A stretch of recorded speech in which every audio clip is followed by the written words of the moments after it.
Assalamualaikum warahmatullahi wabarakatuh. Yang terhormat kepada dosen pengampu mata kuliah Manajemen Jaringan Komputer yaitu Bapak Nur Ihsan STMkom dan Ibu Putri Hoirin Nasiro SPD MPD. Kami dari kelompok 4 ingin mempresentasikan hasil dari proyek akhir manajemen jaringan komputer. Sebelum itu saya akan membacakan nama anggota dari kelompok 4. Yang pertama ada Muhammad Ainun Najah dengan NIM akhir 006, yang kedua ada Febrian Anissa dengan NIM akhir 035, yang ketiga ada Bumi Budi Rahmani dengan NIM akhir 050, ada Brian Luki Madika dengan NIM akhir 051, Amelia Fetrianto Salsabila dengan NIM akhir 052, dan Ananda Siva Jirni dengan NIM akhir 053. Selanjutnya akan dibacakan oleh teman saya. Saya Amelia Fitrianto Salsabila dengan NIM akhir 052. Di sini saya akan jelasin tentang skenario atau studi kasus dari praktikum kelompok kami.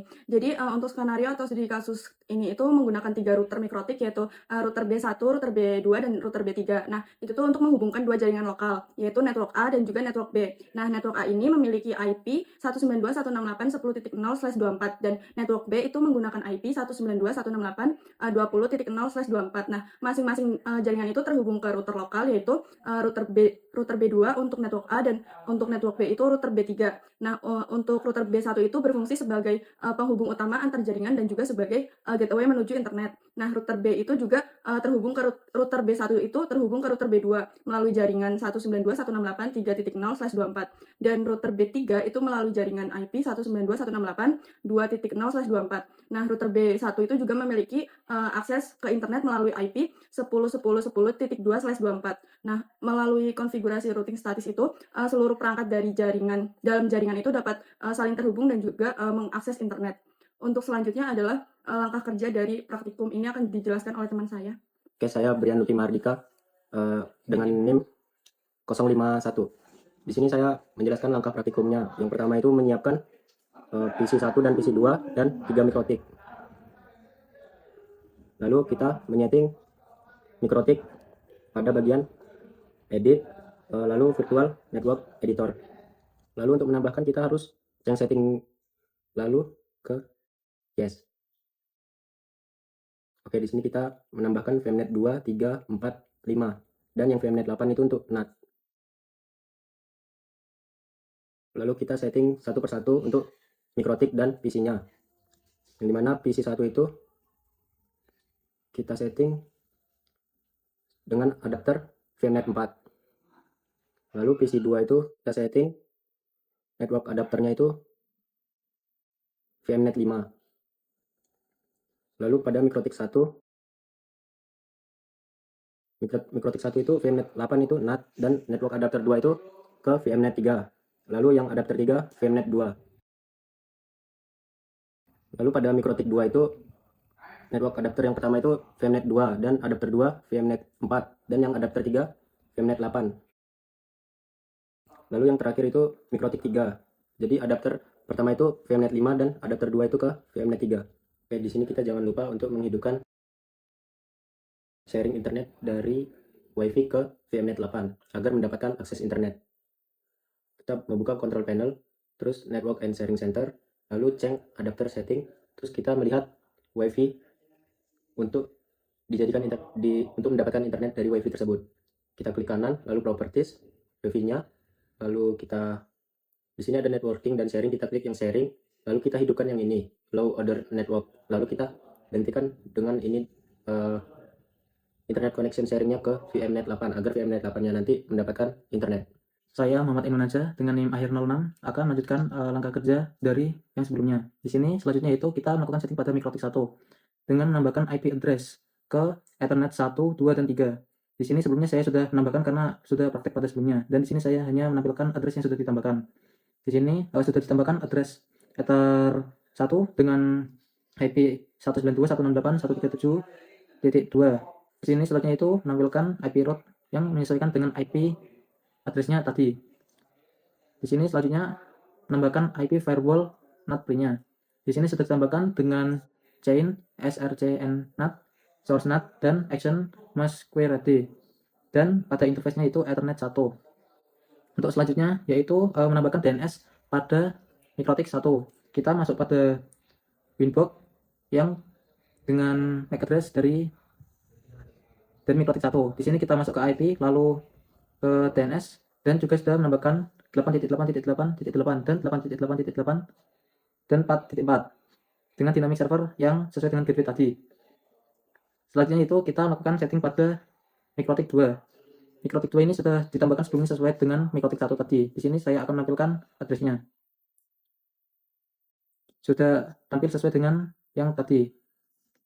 Di sini saya akan menampilkan route-nya, IP address route.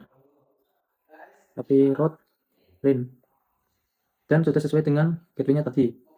Di sini yaitu setting pada mikrotik 3, sama seperti sebelumnya. Pada Ethernet 2 sudah sesuai dengan mikrotik 1 tadi. Selanjutnya akan menampilkan IP route-nya. Dan sudah menampilkan sesuai dengan yang tadi. Selanjutnya itu melakukan setting pada PC1. Nah, pada bagian PC1 ini kita masuk ke start menu, lalu pada control panel, dan kita masuk ke network and interface connection, dan masuk ke network connection. Lalu local area, klik kanan properties, dan kita lakukan konfigurasi pada protokol. Nah, di sini kita konfigurasi sesuai dengan mikrotik. Selanjutnya itu lakukan setting konfigurasi pada PC2. Kita masuk ke start, lalu control panel, lalu kita ke network and connection, lalu network connection, lalu kita klik properties, dan kita masuk ke protokol. Nah, kita pada IP ini kita sesuaikan dengan mikrotik 3 tadi. Nah, untuk mencegah adanya gangguan pada koneksi, kita matikan firewall-nya. Kita masuk ke control panel, kita masuk ke network and internet connection, lalu kita ke Windows Firewall. Karena sebelumnya sudah dimatikan, di sini akan terdapat off, not recommended. Ketika diklik dan kita klik OK. Dan pada PC1 kita juga lakukan hal yang sama. Selanjutnya untuk uji testing akan dilakukan oleh teman saya. Saya Bumi Budi Rahmani dengan NIM akhir 050 akan melanjutkan setelah semua telah dikonfigurasi. Selanjutnya kita akan melakukan testing pada mikrotik 1 ke Google dengan perintah ping google.com. Uji ping pada mikrotik 1 ke google.com sudah. Lalu kita lanjut pada uji ping mikrotik 1 ke mikrotik 2 dan mikrotik 3. Uji ping pada IP address 192.168.2.1 berhasil. Lalu kita pada melakukan uji ping dengan IP address 3.1 dan juga berhasil. Selanjutnya pada mikrotik 2 juga lakukan uji ping pada mikrotik 1 dan mikrotik 3 dan gateway PC1.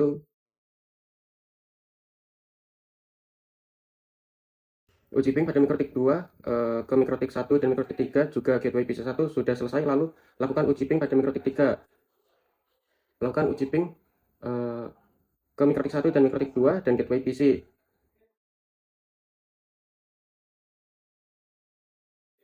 Uji ping pada mikrotik 3 ke mikrotik 1, mikrotik 2 dan gateway PC sudah dilakukan. Selanjutnya kita lakukan uji ping pada PC1 ke mikrotik 1 lalu PC2 dan ke DNS Google. Uji ping berhasil dilakukan dengan tanpa kendala. Lalu kita mencoba melakukan browsing internet. Internet bisa dijalankan. Selanjutnya kita lakukan uji ping dari PC2 ke mikrotik 1 lalu ke PC1 dan DNS Google.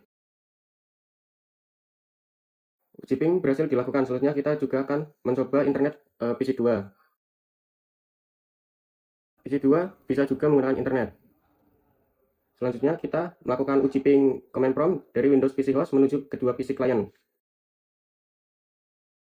Uji ping berhasil dilakukan semua mulai dari virtual maupun PC host. Selanjutnya troubleshoot akan dijelaskan teman saya. Saya Nanda Syifa Zihni dengan NIM belakang 053. Di sini saya akan memberitahu kendala apa saja yang pada saat kelompok kami praktikum. Nah, di sini kendala kami terjadi kegagalan pada saat ping atau request timeout. Nah, solusinya adalah di sini kita search firewall. Di sini solusinya itu kita harus mematikan firewallnya dulu dengan turn off. Nah, setelah mati, nanti kita coba ping lagi ke PC client. Nah, setelah dimatikan firewallnya tadi, nah ping ini berhasil nyambung ke PC client. Saya, Febiano Anissa dengan yang belakang 035, akan memberikan kesimpulan dari praktikum yang sudah dipaparkan oleh teman saya. Nah, dapat disimpulkan bahwa routing instruksi dapat mempunyai peran yang sangat penting dalam menghubungkan beberapa jaringan dari berbagai subnet. Dengan konfigurasi yang tepat di tiap router seperti RP1, RP2, dan RP3, semua perangkat dalam jaringan bisa saling terhubung dan bahkan bisa setiap akses internet lewat router utama RP1. Praktikum ini juga membuat kita jadi lebih paham bagaimana cara kerja IP address, subnetting, gateway, dan router tabel. Selain itu, kita juga belajar secara langsung bagaimana men-setting jalur pengiriman data biar nggak salah arah dan gimana caranya jaringan tetap berjalan lancar meskipun sudah terbagi beberapa subnet. Sekian presentasi dari kelompok kami. Wassalamualaikum warahmatullahi wabarakatuh.